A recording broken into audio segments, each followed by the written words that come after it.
অবস্থা কেন? বুঝলাম না, জীবন একটা রাস্তা ছেলের জন্য আমার সাথে খারাপ ব্যবহার করতেছে।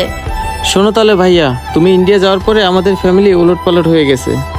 বাবা 6 মাস আগে অসুস্থ হয়ে পড়ে, তারপরে মারা যায়।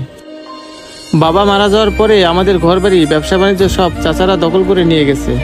আমি তোমাকে ফোন দিয়ে সবকিছু জানাতে চাইছিলাম, কিন্তু মা না করছে। তুমি তো ইন্ডিয়ায় গেছো নিজের কেরিয়ার করতে, আর তখন আমি অনেক অসহায় হয়ে পড়ছিলাম। আমাকে সাহায্য করার মতো কেউ ছিল না, সেজন্য আমি যে কাজ পাই সেই কাজই করি। এই যে দেখো না ভাইয়া, গাছ থেকে ডাব পেরে নিয়ে এসে সেই ডাব আমি বিক্রি করি। তাছাড়া সামনে তো কুরবানির ঈদ আসতেছে, মাকে একটা কাপড় হলেও তো কিনে দিতে হবে, কারণ মার এখন আপন বলতে আমি ছাড়া তো আর কেউ নেই। জীবন, আমি বুঝলাম না তোমাদের দুজনের মাঝখানে কি হচ্ছে, আমাকে একটু বলবা?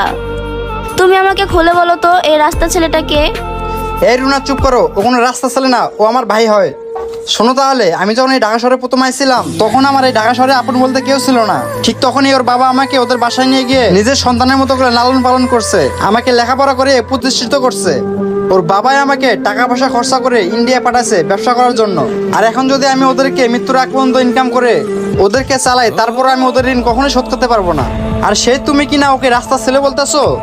জীবন, এসব কথা তুমি আগে কেন আমাকে বলো নাই? হ্যাঁ, তোমাকে আমি জানাতে ভুলে গেছিলাম। তবে আমি ইন্ডিয়া থেকে আসার পরে ওদেরকে আমি অনেক জায়গায় খুঁজেছি, কিন্তু কোথাও খুঁজে পাইনি। ঢাকা শহরে খোঁজানি পরে ওদের আমি গ্রামে গেছিলাম। গ্রামে গিয়ে ওর চাচাদেরকে জিজ্ঞেস করছি। আর তুমি তো একটু আগে শুনলা যে ওর চাচাদের সাথে ওদের পারিবারিক সমস্যা চলছে। তার জন্য মনে হয় ওর চাচা চাচিরা আমাকে ওর ঠিকানা দেয়নি।